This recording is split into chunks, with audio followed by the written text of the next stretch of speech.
Hi there, welcome to another video from the Vickers MG Collection and Research Association. This is week 5 of our postcard videos, and looking ahead to the postcards that we're going to be sharing this week, or for patrons, and if you're watching this as it's been publicly released, you will be watching postcards that have already been released. Perhaps this will let you learn a little bit more about how we interpreted those postcards, and maybe you spotted something we didn't. We always start the video with a quick roundup of what we've learnt this week. In addition, as we've been sharing them, nothing really too major to be honest, but one of the great things that we had was David Minshaw from the Research Press identified the lodge at Bisley where this photograph was taken in front of, and it looks to be the Inns of Court Regiment Lodge, located on the site down there. So he was able to provide a great snapshot of the lodge from another photo as well, and you can see how the veranda and everything matches up lovely. So yeah, super to see. I don't think there was anything else. No, there wasn't. So yeah, we'll crack on with looking ahead to this week's postcards. So this postcard is a little bit poor condition. It's obviously the negative didn't quite fit the postcard as well. Obviously in front of a hut here, not really sure where from what we've got, but the caption on the name board is great. This is the stuff to give them.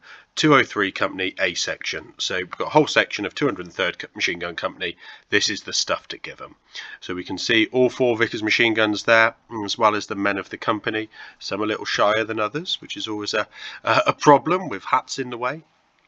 But the postcard isn't the greatest quality, so we can't see too much. But they're all sat in their 1914 pattern belts with no other equipment on them. It's quite a formal photo. This guy's sat at attention. Very, very good of him to do so.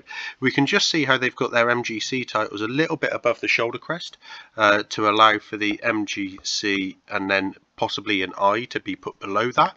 We don't see the I in the photo in the photo there. We can't see it, but it is just it would just go there, I suppose. All of the 4 guns are fitted with their auxiliary tripods. We can see there.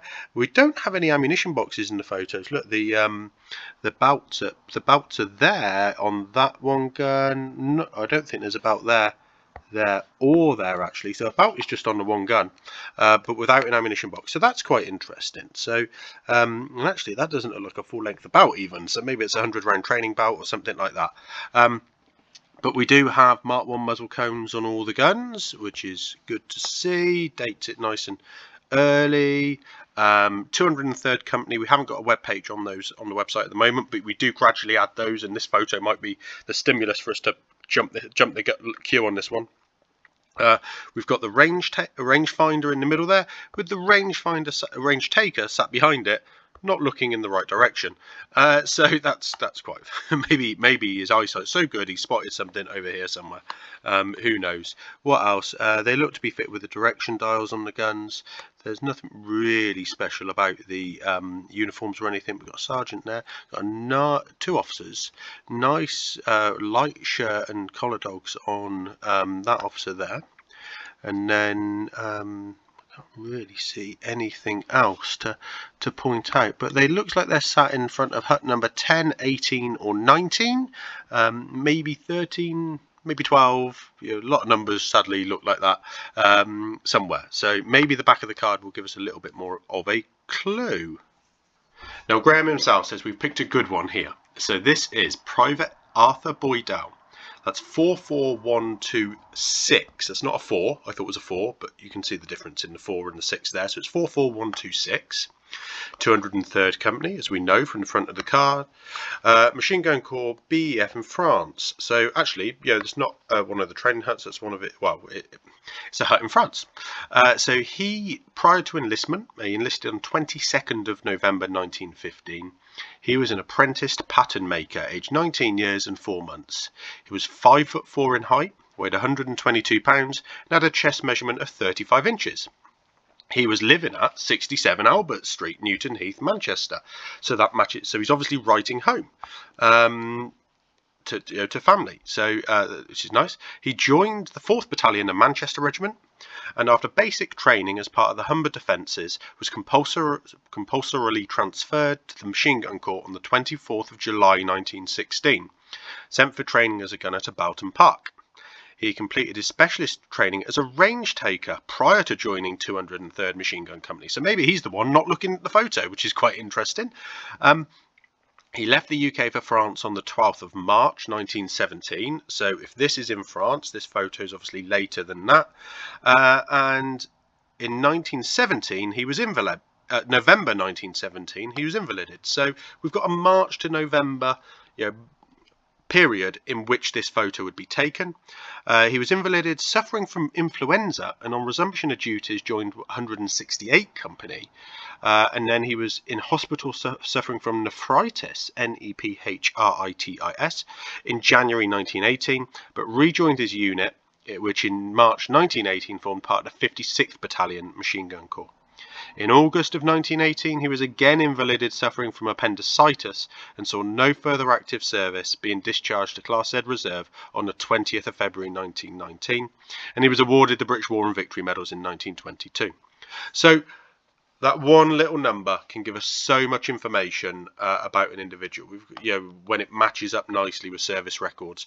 Not all of the service records were destroyed. You can see that. It's often a rumour and a bit of a myth that exists around the Machine Gun Corps, but there's a lot of information to get from these cards and the people that they're related to. Now in this photo, it looks like we've got another member of the Motor Machine Gun Corps, Motor Machine Gun Corps by the looks of it. Looks like he's wearing some shoulder titles. Now they had an MMG shoulder title rather than the MGCM. Although I think that exists, and I think I've also seen MMGC somewhere in there too. So lots of different shoulder titles for the motor machine gunners. I'm not really sure what date that is. Clearly in front of a convent or a big house, a building, or something like that. So supporting his MGC piece, we've got the leather leggings that we've now seen in several photos, and he's wearing his breeches as well. You can just see the reinforcing pads on those.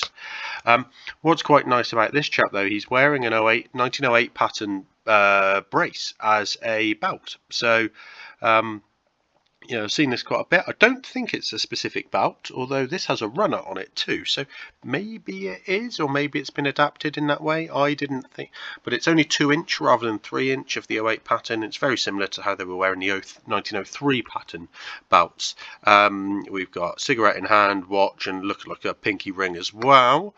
But yeah, so quite a nice sort of study photo actually. It's not too much to tell us about him. Clearly a private or a gunner, as the Motor Machine Gun Corps carried on the Royal Field Artillery names a little bit longer than the Machine Gun Corps did. They didn't adopt that, so they would have been privates in the infantry and then gunners in the motor section. Now another bit of great information from the database on this one. So we've got 69105, George Frederick, Camach, 12 Battery, Motor Machine Gun Service. This I think is Graham's writing, so we just need to understand a little bit more. So yeah, we've got George FC here, and serving in Italy. So 12 Battery would have been in Italy at this point. Don't really know who the card's sent to, but this is the first time I think we've seen cartellina postale, so instead of carte postale. Or a bit too heavy Italian accent on the French there, but yeah, so we've got an Italian postcard, which is great to see. So what do we know about George Frederick Camach? Now, again, databases turned up quite a lot. George Frederick Camach, also known as Camach, so CAMMACK possibly in some files. A farmer prior to enlistment on the 16th of March 1916 in Norwich as 5747 in the 3rd 7th Notts and Derby Regiment, a reserve territorial army unit stationed at Saltfleet. He was aged 25 years and 8 months, stood 5'6" in height with a chest measurement of 35 inches. He gave his address as Middle Grove Farm, Terrington St John, which is due east of Wisbeach. He was compulsorily transferred to the Motors branch of the MGC in late December 1916 and went overseas on the 12th of March 1917 to join the 12th Battery, 7 in France, and then Italy, where this card comes from. All of these units, if you want to read more about what they did, then get a copy of The Suicide Club from the website, which is a book that Graham wrote and has all the data on all of the different units of the Machine Gun Corps. He was in the Lord Derby War Hospital in Warrington by November 1918, though, with an unspecified cause, and he was eventually discharged to Class Z Reserve on the 24th of February 1919, earning the British War Medal and the Victory Medal. Now, this postcard, I'm not 100% sure this is Machine Gun Corps and Great War. And I'll explain why. I've included it because there's nothing to say it isn't. Nothing jumping out at me, anyway, to say it isn't. It could be India, Mesopotamia, or anywhere like that. So there's a few things. Maybe these button-down collared shirts shout sort of post-war, interwar period. That could still be Machine Gun Corps, though. So I'm not 100% sure, but hopefully you appreciate what we can learn from it to tell us perhaps it isn't Machine Gun Corps. Why do I think it could be early enough, though, is the number 3 belt boxes. So we've got 2 wooden number 3 belt boxes there. We have, so that's a positive. That's a tick towards saying it's MGC, or it's very early into war, because by any sort of later period, we should see metal belt boxes being used extensively. The white shirt's clearly sort of a training, or it's a white cotton shirt by the looks of it that they're all wearing, and they're all in shorts. So they're clearly somewhere warm and sunny. We've got possibly a stable belt on that chap. So what I mean by that is one of the coloured belts being worn. Double buckle on the side there, look, so it could be regimental colours. So we could have gone, this could be a regimental photograph rather than a corps photograph. Is it the only one? I think it's the only one. Everybody else seems to be wearing 1903 pattern belts, 1903 pattern belts there, some money belts, some locally produced things. So again, that sort of indicates that it's Middle or Far East. And we've got 2 guns in the pictures. Now this one is a later gun. It's got a Mark II armoured cone there. It still has a Mark I direction dial. It still has the Sangster auxiliary strap on the back. So this is all indications that this is an early picture. Very early in terms of post-war, but it could be very, very late war. It's slab-sided, no lightning, and there's a single arch top cover that has a Mark II tangent sight slide of some variety. If we go over to the other gun, we've got, again, single arch top cover, slab-sided gun, Mark I direction dial. We still have the boss protector there. It's a fluted jacket, so this is all sort of early into war or late Great War. Still got the strap there. So I've said number 3 belt box. What we also have is a barrel casing cover as well. There's quite a shiny barrel casing cover, so it could be leather, which was used quite widely in India and the Middle East as well, instead of and that indicates it's late Great War or early interwar period. So nothing is really telling me where. Somebody sat over there as well, a native by the looks of it, so somebody indigenous over there. So again, sort of India, supporting India. So it's an interesting photo. Not really sure that. Probably the officer sat in the middle. Not really 100% sure it's Machine Gun Corps, but wanted to share it with you to share some of the doubt, and maybe somebody knows more than I do. And to continue the doubt, there's absolutely no information on the back whatsoever, other than the fact it says postcard in English, correspondence in English, and address only in English. No sort of international language based there. Now this is a nice studio portrait again. I think we've got some this printed tapestry with a fake plant on it in there, because I think that we've got some damage to the tapestry itself, or maybe they're flowers. I don't know, but it's a nice photo. It's a great sort of little study of the collar badges there, and then we can see the shoulder insignia. Now to me that looks like MGC with rather than the ISC underneath it. If anything else supports the cavalry, it's the boots and the fact that he's got spurs. So he's got leather leggings and then spurs. What we generally see is, even if they're mounted, we'll see puttees and spurs on drivers rather than leather leggings. I think you'll see that we've noticed leather leggings now on motor machine gunners and cavalry. So hopefully this is a cavalry guy. Lanyard through his shoulder as well. Possibly just white lanyard, not really 100% sure on that. Hopefully our research will find out a little bit more. But yeah, so hand on hip, posed for photo. So yes, as I expected, this is a cavalry chap because the unit that's been scribbled on here is 5 Squadron. So Graham's database has identified Percy Brown 52830 and given us some more information about him. So Percy Brown was born 1893 and was working as a motor driver when enlisted at Stourbridge, number 3516 in the Worcestershire Yeomanry. That's really interesting because you'd think that if he was a motor driver, he would go into Army Service Corps or the Motor Machine Gun Corps, something like that at this point. But no, he's gone into the Machine Gun Corps Cavalry.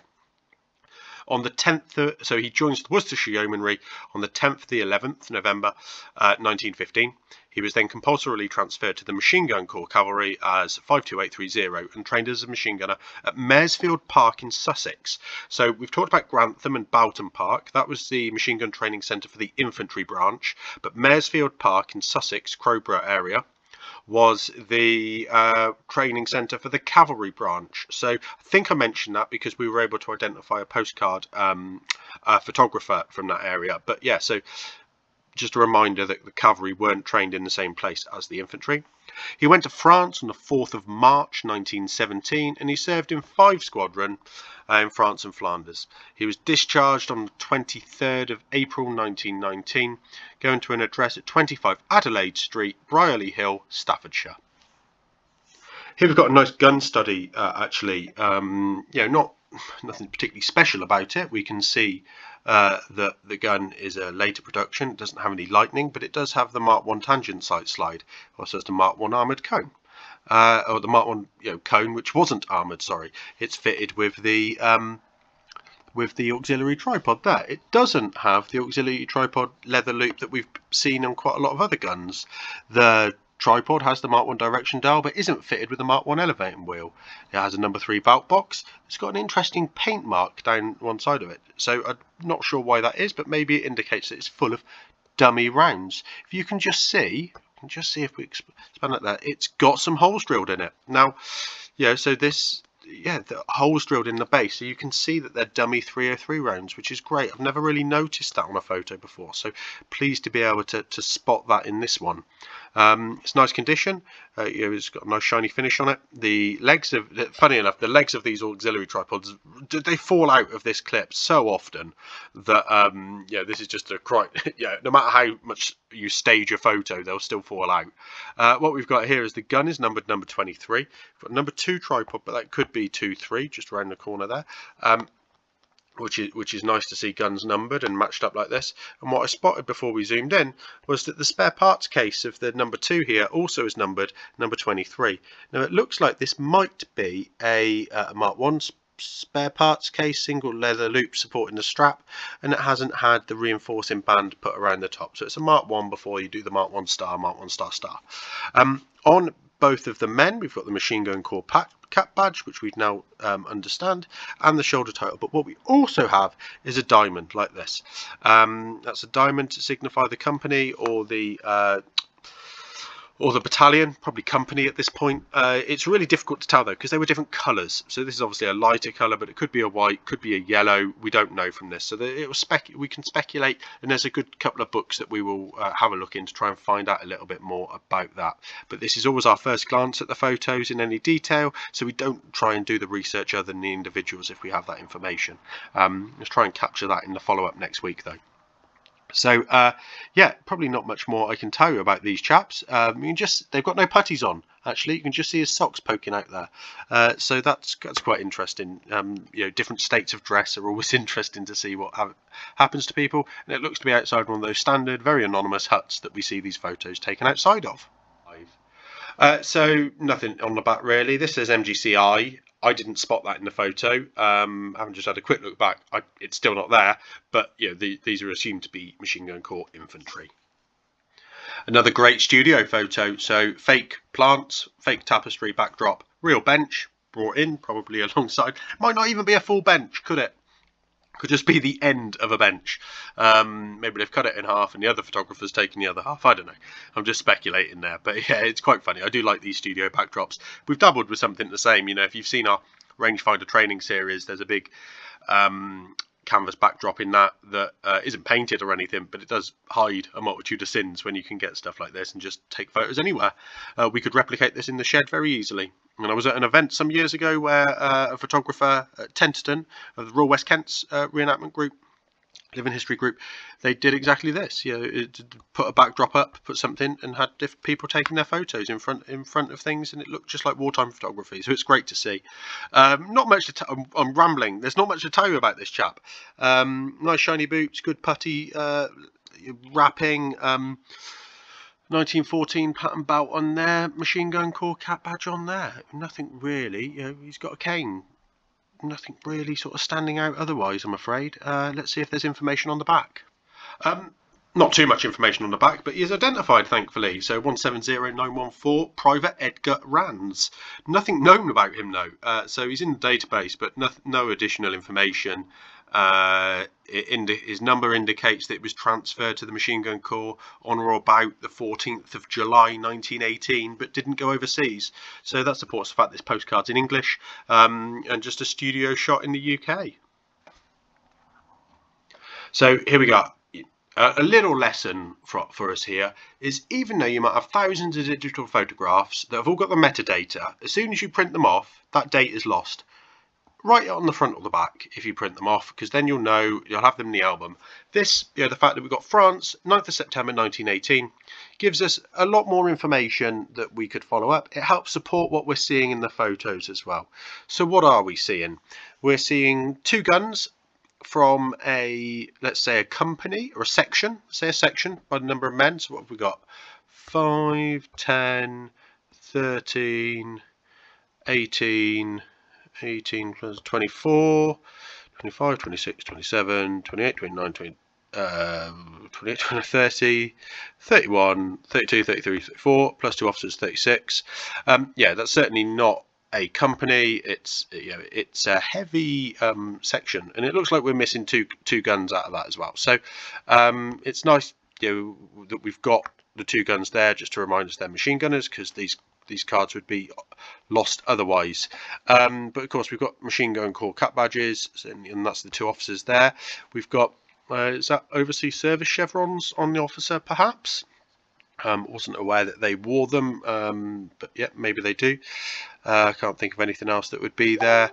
What else? Just anything jumping out. So they've all got the machine gun corps cap badges. They're all in their 1914 pattern belts, and it looks like we've got at least one guy there wearing his bayonet.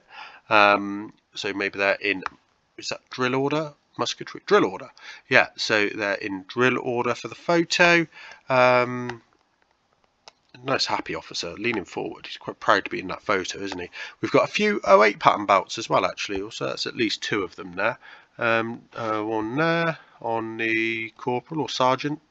Yeah, so a little bit different.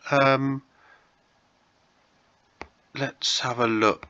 Yeah, nothing much else. We've got the guns in front. So this is, we can just see the lightning on that gun. See these ribs here on the breech casing? That shows that it's quite a heavily lightened gun, but it does look a bit single arch top cover and a Mark II tangent sight slide. So this is sort of a transitional gun, or maybe that top cover's been replaced.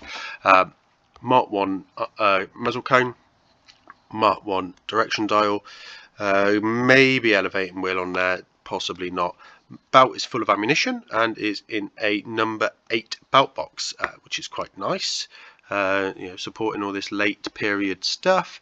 Same on this side, not much to tell you. We can just see the edge of his shoulder title there, and yeah, so not huge amounts, but it's a nice photo all the same. The fact that it's France, 9th of September 1918, it gives us, you know, a great indication of a machine gun section just towards the end of the war. And perhaps the only thing on the back of note is the fact it's in French, but the fact that these postcards were incredibly cheap at some point. £2 for that postcard when it went through the market probably last time.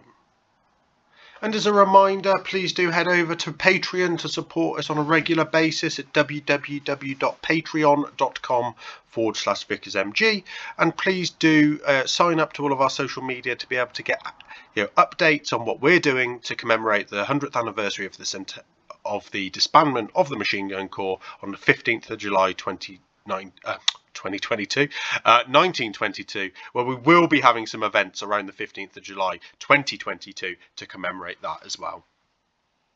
Thank you for watching. Please remember to like and share the video and subscribe to the channel. Please support us on Patreon if you're able to, and let us know of anything you'd like to see in the future. I look forward to hearing from you.